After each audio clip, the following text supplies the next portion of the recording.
Hello guys, welcome back to the channel. Today we're going to learn how to save Snapchat videos to our gallery. Let's get started. Open your Snapchat app on your phone.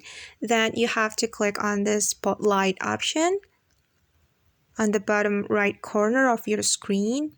And then choose the video that you would like to save to your gallery. And I'll go with this video and just tap on this share button. After that, you have to click on share to right here.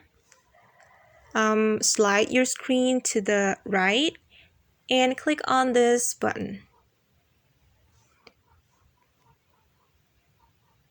And wait for a moment, guys.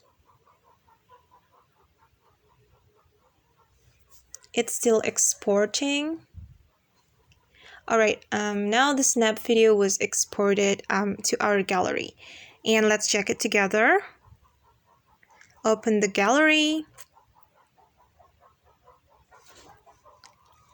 And okay guys, this is the Snapchat video that I have just saved.